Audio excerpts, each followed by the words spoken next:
Government and media almost exclusively blame lack of exercise and sugary foods as a cause of diabetes. But I wanted to talk with an actual expert on the role of diet and diabetes. I went to speak with premier physician, diabetes expert, and researcher Dr. Neil Barnard. What role does sugar play in causing diabetes? Drives me crazy. Diabetes is not and never was caused by eating a high carbohydrate diet, and it's not caused by eating sugar. The cause of diabetes is a diet that builds up the amount of fat into the blood. I'm talking about a typical meat-based, animal-based diet. You can look into the muscle cells of the human body and you find that they're building up tiny particles of fat that's causing insulin resistance. What that means is the sugar that is naturally from the foods that you're eating can't get into the cells where it belongs. It builds up in the blood, and that's diabetes. रक्त में कीचड़ बहुत हो गया, माने cholesterol बहुत बढ़ गया, तो वो जो इंसुलिन जाना चाहता है वो नहीं जा सकता, जिस स्पीड से जाना चाहिए नहीं जा सकता, स्लो हो जाता है, कम जाता है, या कभी-कभी ऐसा हो जाए कि रक्त बिल्कुल गाढ़ा हो गया, एकदम थिक हो गया, तो वो इंसुलिन बैठ जाता है वहीं पर, और ग्लूकोज को लिए रहता है अपने साथ, ग्लूकोज उसके ऊपर बैठता है, इंसुलिन वहीं बैठ जाता है, तो वो बैठा हुआ इंसुलिन है जो रक्त में डिटेक्ट हो जाता है, जब भी आप चेक कराएंगे ना तो ग्लूकोज आ जाता है, तो उसी को कहते हैं ब्लड शुगर इतनी बढ़ी हुई है। अब आप ध्यान रखिए, ब्लड शुगर का चीनी के साथ कोई कनेक्शन नहीं है, कोलेस्ट्रॉल के साथ कनेक्शन है, हमेशा याद रखिए इस बात। डॉक्टर भी जानता है लेकिन बताता नहीं मुझे। क्यों नहीं बताता? क्योंकि कोलेस्ट्रॉल को कम ज्यादा करना तो हमारे हाथ में है। मैंने बता दिया, इतनी सरल क्रिया थोड़ी देर पहले आप कम कर सकते हैं, ज्यादा कर सकते हैं। डॉक्टर आपको ऐसे कहेगा, हो ये तो ठीक नहीं होगा, जिंदगी भर इंसुलिन का इंजेक्शन लेना, जिंदगी भर ये टैबलेट खाना। अब जिंदगी भर ही खाना है तो तुम किस बीमारी के लिए हो? जिंदगी भर तो खाना खाना पड़ता है, जिंदगी भर तो दाल खाई जाती है, सब्जी खाई जाती है, इंसुलिन थोड़ी खाया जाता है। इंसुलिन तो है हमारे शरीर में, बाहर से फिर क्या करते हैं? तो बाहर से जो आर्टिफिशियल इंसुलिन है ये थोड़ा काम कर देता है, क्योंकि ये नया नया है, थका हुआ नहीं है, ये जाके थोड़ा सा खटखट कर देता है, ग्लूकोज को पहुंचा देता है, लेकिन फिर उतनी देर के बाद वो खत्म हो जाता है। साइकिल नहीं बना पाता। साइकिल तो वही इंसुलिन बनाएगा जो आपकी पैनक्रियाज से निकल रहा है। तो आपको क्या करना है? डायबिटीज के पेशेंट को भी सारी ताकत इस बात पे लगानी है कि उनका रक्त का कोलेस्ट्रॉल घटे, और जैसे जैसे कोलेस्ट्रॉल घटेगा, खून पतला होने लगेगा, ये इंसुलिन ही ग्लूकोज लेके जाने लगेगा अंदर। ठीक है, तो आप लोग ही ध्यान रखिएगा इस बात का। तो अब इसके बाद आपका आता है भोजन। अब डायबिटीज का रोल प्ले होता है, ठीक है, डायबिटीज। अब डायबिटीज करने के जो कारण है मैं वो बताता हूं। इसमें सुबह सुबह की दिनचर्या वाला है। अब हम लोग क्या करते हैं, हम लोग दिन में भोजन कई बार करते हैं, तो कई बार भोजन करना जो है वो डायबिटीज को बुलावा देना है, खत्म करना नहीं है। डॉक्टर्स बोलते हैं ना, डायबिटिक पेशेंट को सबसे पहले क्या बोलेंगे कि आप बार बार खाओ, हर 2-2 घंटे में खाओ, ठीक है। हम कहते हैं दिन में 2 ही बार खाना है। क्यों? अब डायबिटीज का मैं षड्यंत्र बताता हूं, ये भी अमेरिका से संबंधित है। American diabetic association, ADA, American diabetic association ने का स्टैंडर्ड पूरे दुनिया में चलता है। वो डिसाइड जो कर देते हैं कि यदि आपके डायबिटीज में इतना रिपोर्ट है पीपी या फास्टिंग में, तो ये रिपोर्ट है, तो इतने से नीचे है तो आप वो डायबिटिक हो, नहीं तो नहीं हो, होता है ना ये। अब क्या खेल खेला इन लोगों ने, 1997 में खाना खाने के बाद की जो डायबिटीज की रिपोर्ट होती थी कि यदि आप डायबिटिक हो तो आपकी रिपोर्ट खाना खाने के बाद 200 से ऊपर होनी चाहिए। पता आपको इस बात का? नहीं पता? आज जान लीजिए इस बात को, और इंटरनेट पे खोज लीजिएगा मैं जो बोल रहा हूं। यदि आप मान लीजिए मैं 1996 में अपनी डायबिटिक ब्लड शुगर खाने के बाद चेक करा रहा हूं और मेरी रिपोर्ट आती है 190, तो वो लोग कहते हैं कि आप डायबिटिक नहीं हो, क्योंकि 200 से ऊपर होना चाहिए, ठीक है। मैं वही व्यक्ति यदि आज 2018 में चेक करवाता हूं और मेरी, हाँ अच्छा, गोमूत्र का एक्सपेरिमेंट करेंगे जरूर। अब वही व्यक्ति 2018 में अगर डायबिटिक चेक करा रहा है, उसकी आती है 190, तो अब वो डायबिटिक हो। क्यों? क्लास की पासिंग परसेंटेज 33% से बढ़ाकर 80% कर दो तो बच्चे फेल होने वाले ना। ये इन्होंने यही किया। इन्होंने 2003 में लिमिट कम की, 1997 के बाद 2003 में लिमिट कम की, उसके बाद 2010 में लिमिट और कम कर दी। इससे क्या हुआ, इनके डायबिटीज का कारोबार, करोड़ों लोग डायबिटीज के घेरे में आ गए। कहते हैं ना, दिल्ली क्या है, Delhi is diabetes capital of India, diabetic capital of India. इतने करोड़ ये है, ये हमको डेटा दे दे के डराते रहते हैं, लेकिन ये नहीं बताया कभी इन्होंने कि हम लोगों ने डायबिटीज की रेंज कम कर दी, तो इस चक्कर में ऑटोमेटिकली जो बेचारा अच्छा भला स्वस्थ आदमी था वो भी डायबिटीज की रेंज में आ गया। तो मेरे पास जो पेशेंट आते हैं डायबिटीज के, अभी मेरे को ऑस्ट्रिया से कोई है बेचारे, वो पैसे कमाने के लिए गए थे ऑस्ट्रिया में जॉब करने। अब वहां कोई बड़ा बूढ़ा नहीं, उनके साथ कुछ नहीं। प्रेगनेंसी में क्या हुआ, पहला बच्चा प्रेगनेंसी में, तो उनकी पत्नी की रिपोर्ट आ गई 150 खाने के बाद। तो वहां के डॉक्टर ने उनको इंसुलिन, उस महिला को इंसुलिन देना शुरू कर दिया कि आप तो डायबिटिक हो बहुत। उसका वो हो गया, बच्चा ही गिर गया बेचारे का। वो कहता जी, वो डॉक्टर ने गलती क्या बताई, आपने कुछ गलत किया होगा। ये ऑस्ट्रिया में भी ये हो रहा है। अब उनका दूसरा बच्चा होने वाला है, उसको भी बेचारे को यही दिक्कत कर दी फिर से। तो मैंने कहा डायबिटीज की रिपोर्ट कितनी थी ये तो बता दो महाराज। तो कह रहे जी मैं रिपोर्ट देख के बताता हूँ, पता लगा 150। मैं डायबिटिक थे ही नहीं आप। मेरे पास पेशेंट आते हैं, मैं सबसे पहले पूछता हूँ भाई डायबिटिक रिपोर्ट कितनी, पहले ये दिखाओ। जी ये तो मेरी 120, 130, 140 ऐसे बताते हैं। मैं कहा डायबिटीज नहीं हो। क्या बात करो भाई साहब, डॉक्टर तो कह रहा है। ये हमारे सामने हमारे संजीव गुप्ता जी बैठे हैं, सेक्टर 16 मेरा, इनके साथ कहानी हुई 2 साल पहले, 2016 में। ये हमारा द्वारका में महासम्मेलन था, वहां आ रहे थे। इनको आधा घंटा पहले हार्ट अटैक हुआ और इनको नहीं पता, मशीन ने दिखा दिया। रिपोर्ट लेके आए, मैंने भाई देखो इंदौर में, इनको थोड़ा बहुत लगा होगा। डॉक्टर रिपोर्ट चेक किया, कुछ ईसीजी, और रिपोर्ट में प्रिंट होकर आया बकायदा आपकी हार्ट अटैक हुआ है। इनको डॉक्टर, भाई साहब आप तो लेट हो, हार्ट अटैक हुआ आपको आधे घंटे पहले। ये कह रहे मैं तो ठीक ठाक बैठा हूं भैया। तो ये टेंशन में आ गए कि कुछ हुआ होगा शायद, डॉक्टर मशीन लिख कर दे रही है। बाद में पता लगा वो मशीन में कुछ कैलिब्रेशन में दिक्कत थी, लोग गलती से माफी मांग ले, भाई साहब गलती हो गई। यही जो दिमाग में पढ़ी प्रिंटेड रिपोर्ट का जो है इतना डर है कि यदि व्यक्ति को कहते हैं डॉक्टर ने कह दिया डायबिटिक हो, तो व्यक्ति सुनते ही भले ही ना हो मन से डायबिटिक हो जाता है। तो जैसा मन हो जाएगा ना वैसे आप होने वाले हो, पहली चीज तो ये करते हैं। उसके बाद आप जो दवाइयां खाते हो, आप मुझे जितने भी लोग यहां सुन रहे हो अपने मन में ही उत्तर दे देना, कोई व्यक्ति आज तक आपको डायबिटीज का ठीक होते दिखा है क्या जो डॉक्टर दवाई देते हैं? कोई व्यक्ति एक केस बता दो, 0.0001% बता दो मुझे। I have not seen any person, किसी को भी नहीं देखा मैंने आज तक। क्यों? पहले आप दवाई खाते हो तो ये जो दवाइयां हैं उल्टा डायबिटिक करती हैं आपको। उसके बाद वो कहता है, क्या कहता है, 2-2 घंटे में खाना खाओ। ये 2-2 घंटे में खाना खाना डायबिटीज करता है। उसके बाद आपकी किडनी खराब होती है, समझ रहे ना? उसके बाद आपकी आंखें खराब होती हैं, फिर आप इंसुलिन लेना शुरू करते हो। तो होते होते चिता पे लेटने तक उस दवाई को भोजन बना के कर देता है। और जब पेशेंट मेरे पास आता है ना, मैं कहता हूं कि आपको अब 2-2 घंटे में नहीं खाना। नहीं भाई साहब क्या बात कर रहे हो, मेरा दिल कटने लगता है, मेरा तो जी ऐसे, मेरा तो कंट्रोल नहीं होता। तो मैं उससे बड़ी प्रेम से एक सवाल पूछता हूं कि एक बार बताओ सोते कितने बजे हो? मैं तो 11 बजे 10 बजे जो भी जवाब देता। उठते कितने बजे हो? ये 6 बजे। ये 8 घंटे में रात को कितनी बार उठ के खाते हो ये बताओ? जी नहीं, रात में क्यों खाऊंगा? नहीं तो आप तो कह रहे हो 2 घंटे से ज्यादा रुका नहीं जाता आपसे, तो रात में कैसे रुक जाते हो? शरीर तो वही है ना। अच्छा हाँ, नहीं बात तो सही कह रहे हो। ये तुम्हारे दिमाग में यही भरने की जरूरत है।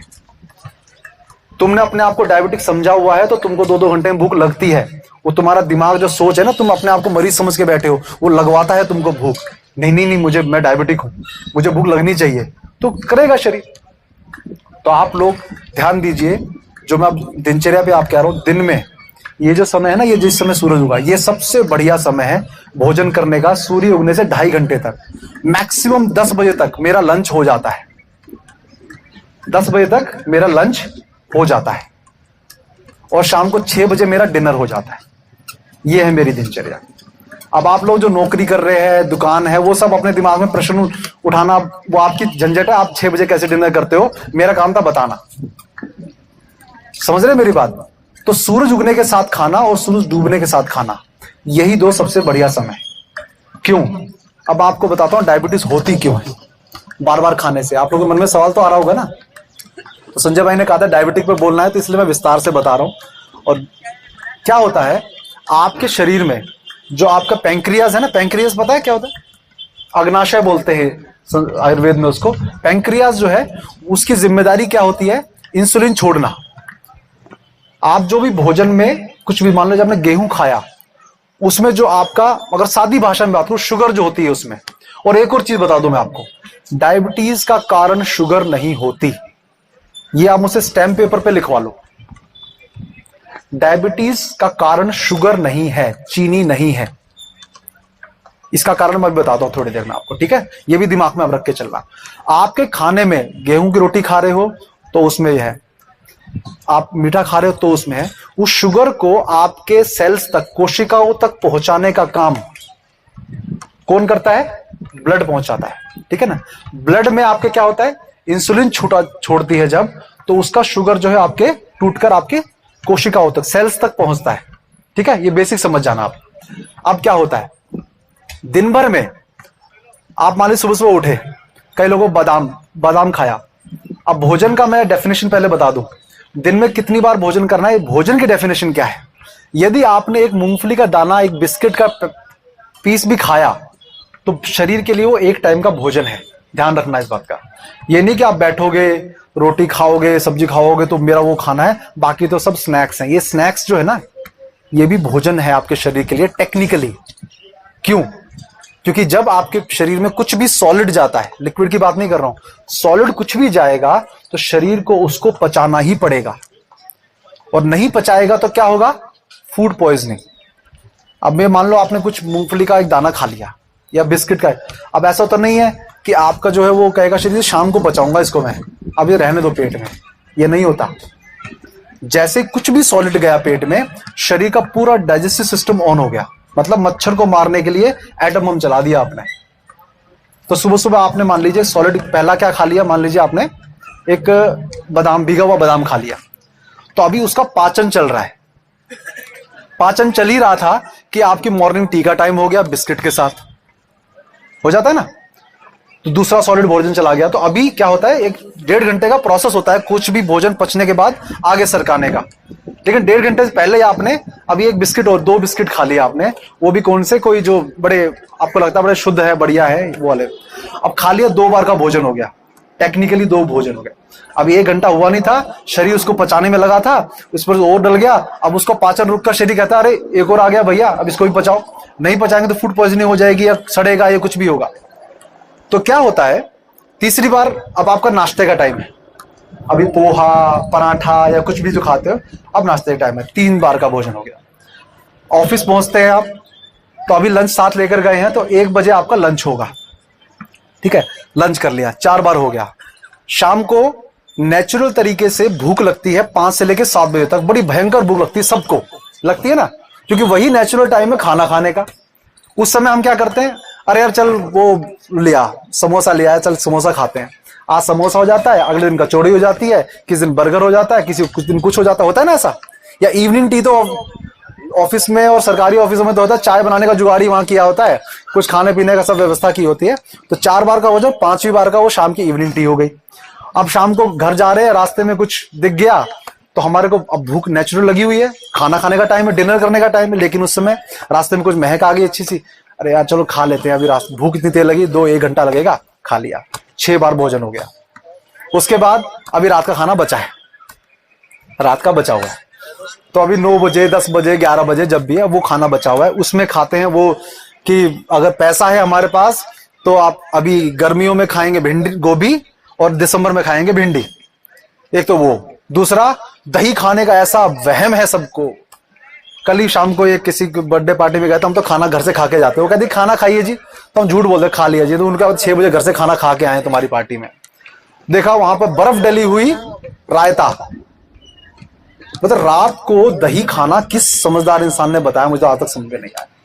मैं खाता था 2011 तक, आपको बता दो, 11 बजे आता था, दही खाता था जरूर। तो ऐसा हाल हो गया था कि यदि मैं इतना खेल लूं ना तो पैर दबाने पड़ते थे 25-26 साल की उम्र में। तो समझ लीजिए कि आपका जो है पूरा का पूरा व्यवस्था बिगड़ जाती है। तो आपने क्या किया, रात में 7-8 बार हो गया, और गलती आपकी बदकिस्मती हुई, उस दिन किसी शादी में गए हुए हो आप, तो शाम को पहुंचोगे, भूख लग रही है, पहले तो स्टार्टर चलेंगे आपके, स्टार्टर चलेंगे, फिर उसके बाद 1.5-2 घंटे बाद भोजन करेंगे। उसके बाद हमारे यहाँ बेड़ा गर्क है पूरे के पूरे, कैसे अच्छे बच्चे पैदा होंगे। शादी किए हुए नवविवाहित जोड़ा बेचारा जीवन की शुरुआत रात को 1 बजे खाना खा के शुरू करता है। इससे बड़ा दुर्भाग्य क्या होगा। ये रात में शादी करने का जो नियम है, ये मुगलों के टाइम पे वो हमारे यहाँ पे शादियों में आकर सब नष्ट भष्ट कर देते थे।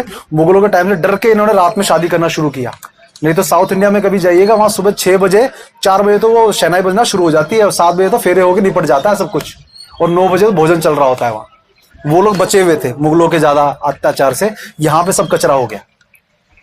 तो रात में जिस दिन शादी हुई उस दिन तो भगवान मालिक है आपका उस दिन, और अगर आप लड़के के जीजा हुए कुछ हुए तो आपको तो स्पेशल बिठा के अलग से 8-9 बजे तो भूख लगी थी, खा लिया, अब 1 बजे अलग से उस टेबल बिठा के खिलाएंगे। क्यों?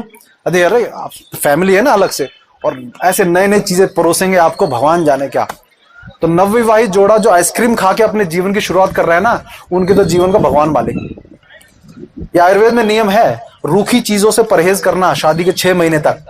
लेकिन आइसक्रीम होती ठंडी है, लेकिन उसका नेचर जो है वो रूखापन है, अंदर रूखापन करती है, तो रिश्तों में भी रूखापन आता है। तो कहां से सब घर टूटते हैं? इसी वजह से टूटते हैं। अब क्या होता है, 8 बार भोजन हो गया।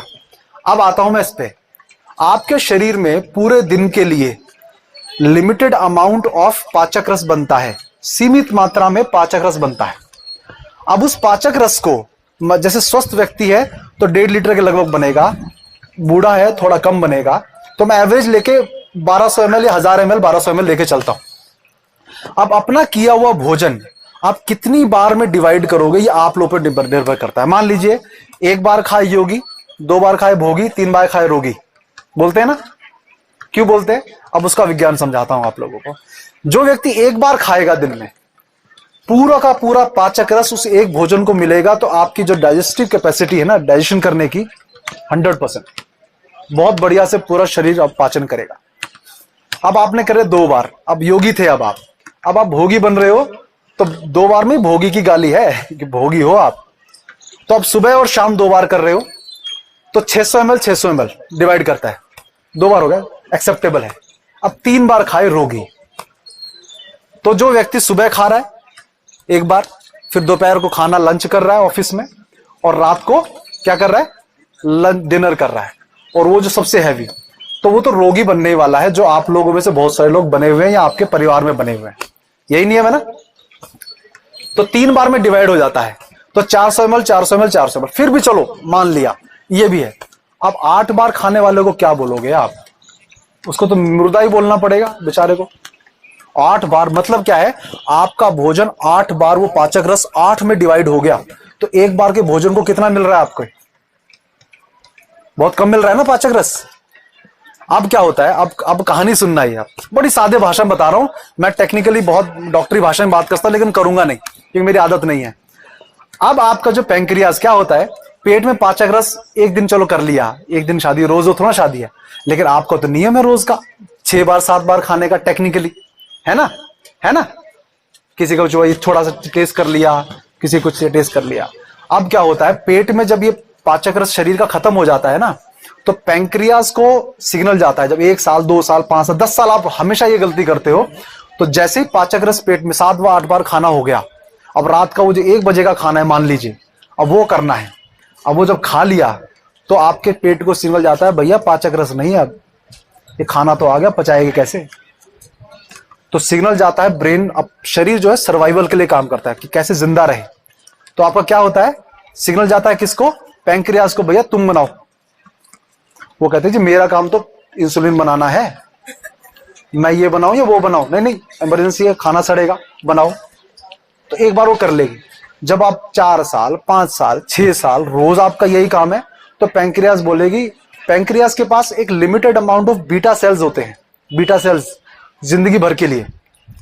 अब वो खाना का पाचक रस बनाने में प्रयोग करना है या इंसुलिन बनाने के लिए प्रयोग करना है, वो हम पे निर्भर करता है। अब वो कहते हैं जी ऐसा करो, तुम्हारा रोज का काम हो गया, ये 6 बार 7 बार का मुझसे रोज रोज आप इंसुलिन छुड़वा कर मुझसे पाचक रस बनवाने के लिए कहते हो, तो अब मेरा हो गया बीटा सेल्स खत्म, अब मैं इंसुलिन बनाना करती हूँ बंद, और मैं तो यही करती हूँ। तो क्या होते हैं, आप हो जाते हो डायबिटिक।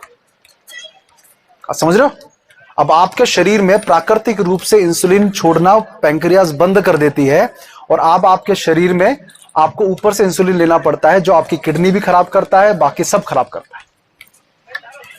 तो आप समझ लो इस बात को, 1 बार चल जाएगा, 2 बार चल जाएगा, सालों साल ये कई बार खाने की जो आदत है ना, ये डालोगे तो डायबिटिक पेशेंट की तो बात छोड़ो, जो नहीं भी डायबिटिक, मैं भी खाने लगूं ना, तो मेरे को भी 2-3 साल में डायबिटीज होने वाला है।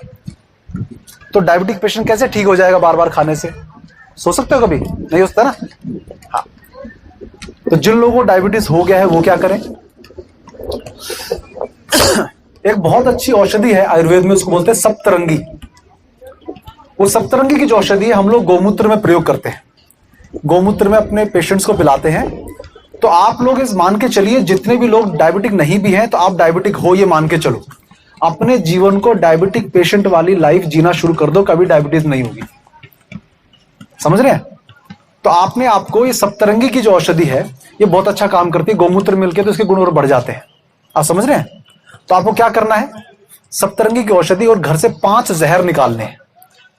5 जहर, जो महिलाएं बैठी हैं ये उनके लिए बड़े काम की चीज है। 5 जहर मतलब सफेद जहर घर से निकालेंगे तो डायबिटीज भी आधी निकल जाएगी। और छठा एक प्रेत है बहुत बड़ा जिन्न घर में, वो निकालना है। तो आप लोग ध्यान दीजिएगा, एक तो पहला जो सफेद जहर है वो है घर में गेहूं का आटा। ये बहुत बड़ा सफेद जहर है। तो जिन लोगों ने आज तक सोचा हुआ है जी हम तो, गेहूं जो है ना बड़ा नीचे दर्जे का अन्न है, बहुत नीचे दर्जे का। साउथ इंडिया में, मैं पूरे देश में घूमता हूं, साउथ इंडिया में सेंसस की रिपोर्ट के अनुसार भी सबसे कम डायबिटिक है कंपैरिजन टू नॉर्थ इंडिया। तो उत्तरी भारत में डायबिटीज ज्यादा है और साउथ इंडिया में डायबिटीज कम है। तो डॉक्टर सबसे पहले आपको क्या कहता है, चावल छोड़ने के लिए बोलता है डायबिटीज के केस में। चावल जो है यदि ऑर्गेनिक हुए, या लाल चावल बोलते हैं ना, लाल चावल, ये अमेरिका में भी स्टडी में प्रूव हो चुका है कि लाल चावल आपके डायबिटीज की औषधि है।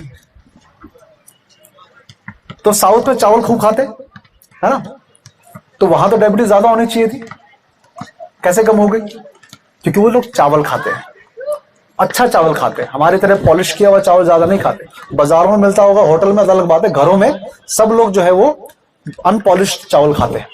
और हम लोग यहाँ क्या खाते हैं, गेहूं। गेहूं। अब एक ध्यान देना एक बात, जिंदगी में रोटी उस अन्न की खाना जिस अन्न को बेलते समय वो रोटी फट जाती हो, कोनों से फट जाती हो। और उस अन्न को कभी भी रोटी भोजन बना के मत खाना जो अन्न खिंचता हो, जो टूटता ना हो। गेहूं और मैदा में यही होता है। छोले भटूरे देखते हैं ना आप, खींचते जाओ उसको। क्यों? इसकी बड़ी अच्छी कहानी सुनाता हूं। मध्य प्रदेश में 10,000 लोगों का भंडारा था, एक गौशाला का उद्घाटन था। 10,000 लोगों का भंडारा था, उनका खाना बनाने की बड़ी जिम्मेदारी, 3 गांव के लोगों ने वो खाना बनाने की जिम्मेदारी पकड़ी हुई थी। तो एक गांव जो है वो आलू की सब्जी बना रहा था इतनी बड़ी कढ़ाई में, एक जो गांव जो है वो पूरियां बना रहा था, और एक गांव जो है वो बूंदी बना रहा था। बड़ा रिमोट एरिया था मध्य प्रदेश का। अब वो सब्जी इतनी सारी कहां इकट्ठी करें, 10,000 लोग कम थोड़ा ना होते हैं। तो ट्रैक्टर की जो ट्रॉली होती है ना, ट्रॉली, ट्रैक्टर की ट्रॉली में वो लोग सब्जी उड़ेल रहे थे। ट्रैक्टर की ट्रॉली में ही बूंदी उड़ेल रहे थे, ट्रैक्टर की ट्रॉली में ही पूरी उड़ेल रहे थे, अलग अलग। तो मैंने देखा वो ट्रैक्टर की ट्रॉली, मैंने कहा भाई साहब क्या बात कर रहे, साफ करा है? हाँ 3 बाल्टी साफ किया हमने,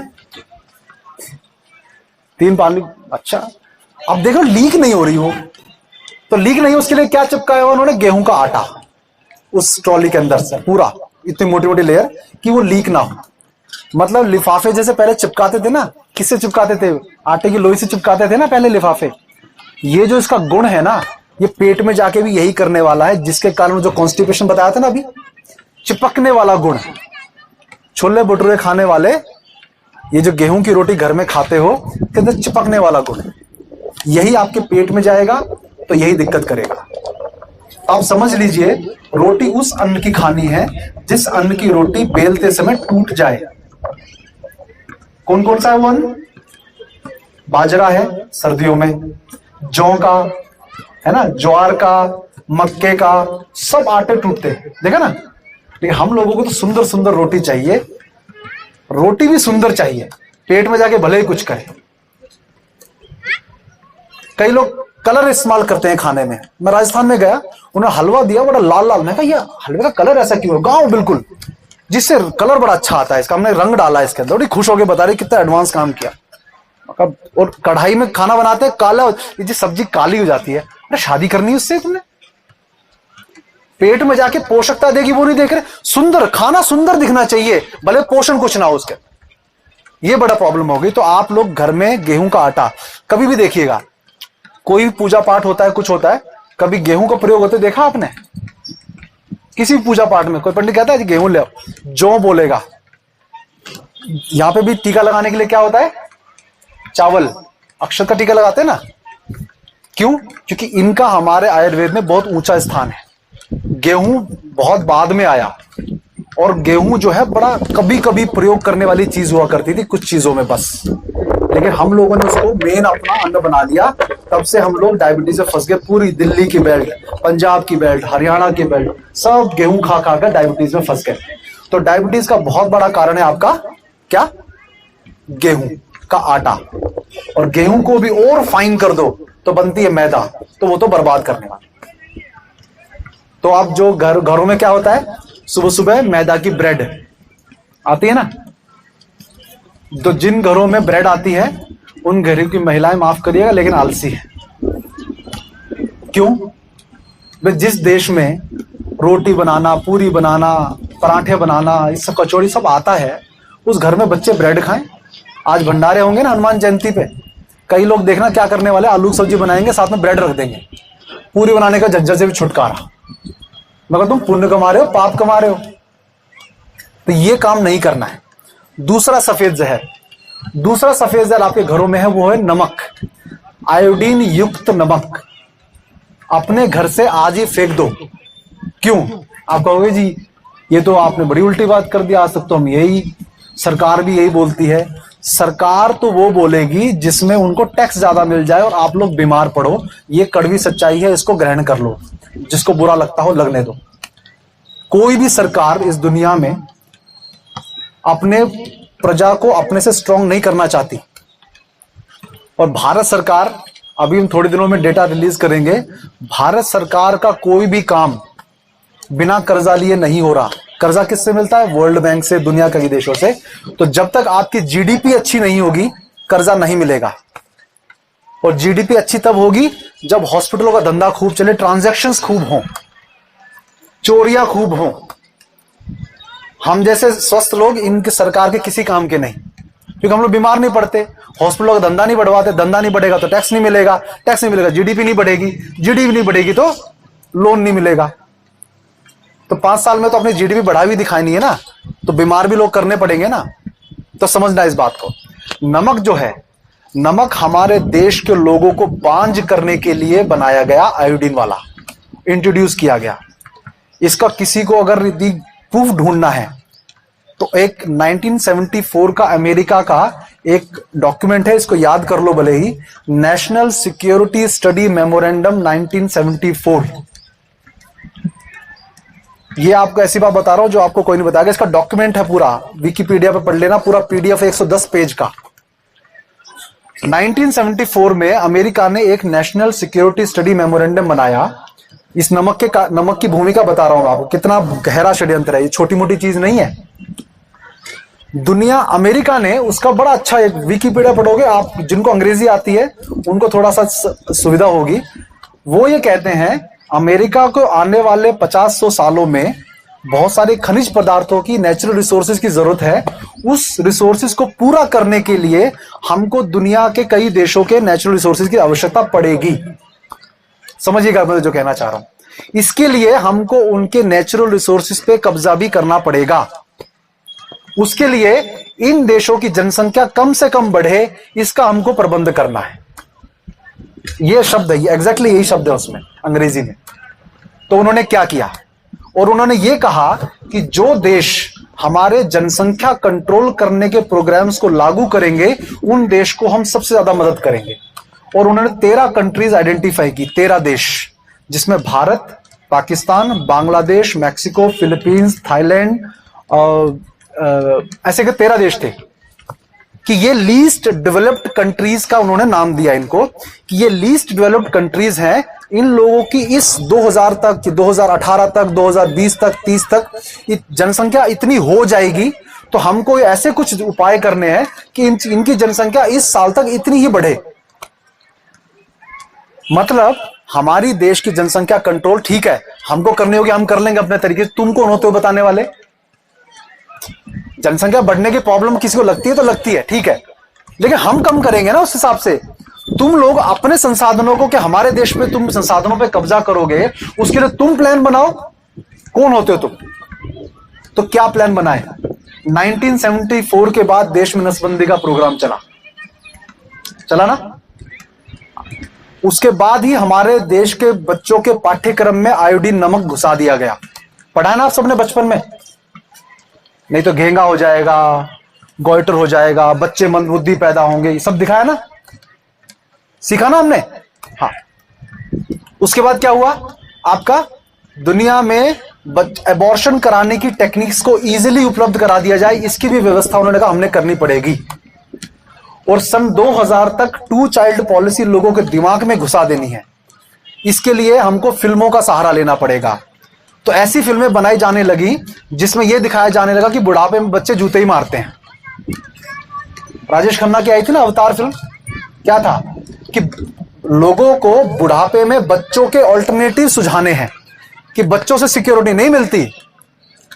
तो क्या होता है, जैसे एक फिल्म में देखा तो बेचारे जो अच्छे भले बच्चे भी थे ना, उनकी तरफ भी माता पिता शक की नजर देखने लगे, तू भी यही करेगा हमारे साथ, हमें पता है। तो बेचारा नहीं भी करता हो तो मानस में बीज तो बो दिया तुमने। तो क्या होने लगा, अरे ज्यादा बच्चे करके क्या करना है, कम ही करो, 1-2 ही करो, वही सेवा कर ले, बहुत है, ज्यादा करेंगे उल्टा हमारा खाएंगे। ये दिमाग में कहीं ना कहीं घुसा दिया, समझ रहे? फिल्मों में ये आने लगा ना ज्यादातर कि माता पिता को जूते ही मारते हैं, माता पिता, तो ये ऑल्टरनेटिव सुझाने हैं। तो ये षड्यंत्र, इसमें से नमक एक षड्यंत्र था। तो आज 2011 की सेंसस की रिपोर्ट आप देख लेना, हमारे देश के 25% लड़कियां और 30% लड़के बांझ हैं। सेंसस की रिपोर्ट है, मेरी नहीं है, पढ़ के देख लेना आप। बच्चे पैदा नहीं कर सकते। और उन्होंने देखा कि ये नमक जो है, नमक हमारे पाठ्यक्रम में घुसा दिया, जिससे कि ये नमक जो है ये इनफर्टिलिटी पैदा करता है। सबसे मेन बात तो ये है। तो उनके उस प्रोपेगेंडा को बल देने का काम नमक कर रहा है। तो नमक मतलब नम, जो चीज नम होती है ना, नमक का गुण है नम होना, उसके अंदर नमी होनी चाहिए। फ्री फ्लो गुण नमक का नहीं होता। लेकिन आपको शायद नहीं पता है, सीमेंट बनाने की फैक्ट्रियों में एल्यूमिनियम सिलिकेट नाम का एक केमिकल प्रयोग किया जाता है एंटी केकिंग के रूप, मतलब सीमेंट जमे नहीं। सीमेंट होता है ना पाउडर सा, तो अगर उसमें पानी डाल दो तो जम जाता है ना, तो वो जमे नहीं नेचुरली, हवा में से नमी सोख कर, इसके लिए उसमें एल्यूमिनियम सिलिकेट नाम का एक केमिकल डालते हैं। वही केमिकल नमक बनाने के समय भी डालते हैं, जिससे वो फ्री फ्लो हो जाए। मतलब जो केमिकल सीमेंट में डाल रहे हैं वो आपके नमक में डाल रहे हैं। तो क्या होने वाला है, वही सीमेंट का गुण, थोड़ा सा भी नम उसको मिलेगा, सीमेंट जैसे कड़क हो जाता है ना, ऐसे ही जब आप नमक खाते हो तो धीमे विष के रूप में काम करके आपके शरीर में वो धीरे धीरे नाड़ियों को कड़क करता है और ब्लड प्रेशर की प्रॉब्लम करता है, और शरीर में एसिडिटी बढ़ाता है, जिसके कारण इनफर्टिलिटी की प्रॉब्लम होती है। तो हम लोग जो इनफर्टिलिटी के पेशेंट है, सबसे पहले तो उनका नमक बंद कराते हैं। तो नमक कौन सा खाना है आपने, जो नमक आपका व्रत में खाते हैं। अभी था ना आपका नवरात्रे थे ना आपके, नवरात्र में कौन सा नमक खाया आपने, सेंधा नमक। भगवान को खुश करने का कौन सा नमक खाया, सेंधा नमक। अगले दिन फिर कौन सा खाना शुरू कर दिया, आयोडीन नमक। क्यों भाई, मत जाओ विज्ञान में, इतना तो विवेक लगाओ कि जो व्रत के समय खाया कम से कम उसको आप हमेशा खाओ तो सही, क्योंकि वही खाने योग्य है और वो नम गीला गीला होना चाहिए। नमक का वही गुण है, ढेले वाला नमक, सेंधा नमक प्रयोग करिए, वो होगा काम। ये जो नमक आप खा रहे हो ना, ये सोडियम क्लोराइड, खारा खारा लगने वाली एक केमिकल है और कुछ नहीं है। समझ रहे मेरी बात? तो सफेद नमक घर से निकालिए। इसके बाद तीसरी चीज होती है चीनी, सफेद चीनी। ये सफेद जहर एक और है, ये चीनी घर से निकालनी पड़ेगी। मीठा बंद नहीं कर रहा हूं आपका, मैं चीनी बंद कर रहा हूं। तो आप कहेंगे कि ये चीनी, पहली बात ये, चीनी जो है डायबिटीज का कारण नहीं है, ये ध्यान रखिए। क्यों? डायबिटीज होती है जब आपके शरीर में कोलेस्ट्रॉल घटिया वाला पहुंचता है। ये लोग थूक के चाटने वाला काम इन्होंने पता है एक और किया, हम लोगों को कितना इन्होंने प्रचारित किया, कोलेस्ट्रॉल, इसमें कोलेस्ट्रॉल है, इसमें नहीं है, ये बैड कोलेस्ट्रॉल, ये अच्छा करा ना, खानो कोलेस्ट्रॉल फ्री। आपको मैं जानकारी देता हूं, दुनिया में सारे के सारे भोजन प्राकृतिक रूप से कोलेस्ट्रॉल फ्री ही होते हैं। तो यदि आप कोलेस्ट्रॉल फ्री देखकर कोई चीज खरीदते हो तो वो आपको लिख रहे हैं बस, होती सारी कोलेस्ट्रॉल फ्री है। क्यों? कोलेस्ट्रॉल किसी भी भोजन में नहीं होता। ये एलोपैथी की पूरी फ्रेटर्निटी ने माफी मांगते हुए कहा, हमसे बहुत बड़ी गलती हो गई। और ये हमारे पूर्वजों को आयुर्वेद के हजारों लाखों साल पहले से पता था कि कोलेस्ट्रॉल जो है आपका लिवर बनाता है यदि आप शुद्ध तेल खाओगे। अशुद्ध तेल खाओगे तो कोलेस्ट्रॉल खराब बनेगा, शुद्ध तेल खाओगे तो कोलेस्ट्रॉल अच्छा बनेगा। समझ गए ना? तो ये जो आपकी चीनी है इसका भी यही कारण है। डायबिटीज चीनी से होता है, चीनी से होता है, चीनी और चीनी खिलाते रहे। तो ये जो कोलेस्ट्रॉल है ना, यदि आपके सेल्स के ऊपर कोलेस्ट्रॉल की, खराब कोलेस्ट्रॉल की परत चढ़ी हुई है, जो द्वार, जिस द्वार से इस शुगर को अंदर जाना था, डायबिटीज का बताया था ना कि शुगर किस कोलेस्ट्रॉल की वजह से होती है, शुगर से नहीं होती। तो जिस द्वार से पोषक तत्व ब्लड के द्वारा अंदर जाने थे, मतलब आपका घर का द्वार जो है, उस पे आपने सील लगा के रख दी कोलेस्ट्रॉल की, तो वो शुगर जो है सेल में कहां नहीं जा पाएगी, आपकी कोशिकाओं में नहीं जा पाएगी। अगर कोशिकाओं में नहीं जाएगी तो कहां रहेगी? ब्लड में। और जब आपका चेक करेंगे, किससे लेते हैं? ब्लड चेक करते हैं ना, ब्लड की सैंपल लेते हैं ना, तो जो शुगर इंसुलिन के कारण आपके ब्लड में पहुंचकर आपके सेल तक पहुंचकर खत्म हो जानी चाहिए थी, वो शुगर आपके अंदर एंटर नहीं कर पाती कोलेस्ट्रॉल खराब की वजह से, और वो आपका ब्लड में ही शुगर घूमती है। तो जब आप टेस्ट कराते हो तो वो शुगर डिटेक्ट होती है। ये होती है शुगर का प्रॉब्लम। बात समझ में आई? तो आप लोग ये चीनी जो है बंद करिए, उसकी जगह आप खांड, देसी खांड डिमांड खड़ी करोगे। जैसे ये नारियल पानी का डिमांड खड़ा हुआ तो देखो हर जगह लग गए ना। 5-6 साल पहले किसी ने देखे थे? आज हर जगह है ना। ऐसे देसी खांड की डिमांड खड़ी करो, देसी गुड़ की डिमांड खड़ी करो। रॉ मटेरियल दोनों का सेम है। चीनी भी बनती है किससे? गन्ने से, और ये गुड़ भी बनता है गन्ने से। लेकिन वो अमृत है और वो जहर है, क्योंकि तरीका, ये यूरोप वालों ने तरीका खोजा चीनी बनाने का, हमने तरीका खोजा गुड़ बनाने का। क्योंकि चीनी के लिए चाहिए मिल और गुड़ के लिए चाहिए कोलू, छोटा सा, बस। उसमें मशीन नहीं लगती, उनको मशीन लगानी है। कभी देखा आपने किसी चीनी की मिल के आसपास से आपकी बस, ट्रेन गुजर जाए, कितनी भयंकर बदबू आती है, पता लग जाता है चीनी मिल है जी आसपास कोई। तो जिसको बनने में इतनी बदबू आती है, उस चीज का खाएंगे तो क्या होने वाला है। तो आप लोग देसी खांड वगैरह के जो लोग हैं, जो बेचते हैं, उनका डिमांड बढ़ाइए, उनका रोजगार बढ़ाइए, इस चीनी मिलों का मत बढ़ाइए। इसके बाद आपका चौथा जहर है, कौन सा है? सफेद दूध। आपका दूध तो जी सफेद ही होता है। सफेद दूध का मतलब भैंस का दूध या जर्सी गाय का, ये जो थैलियों में आप पी रहे हो, ये दूध, ये सफेद होता है। देसी गाय का दूध प्योर सफेद नहीं होता, थोड़ा पीलापन लिए होता है। सफेद दूध आपको बंद करना है। मतलब भैंस का दूध पीते हो तो बंद करिए, गाय का दूध पीते हो शुरू करिए, वही बहुत अच्छा है। लेकिन जर्सी गाय का नहीं, जो गाय श्री कृष्ण जी के फोटो के साथ होती है सुंदर सी, वो गाय।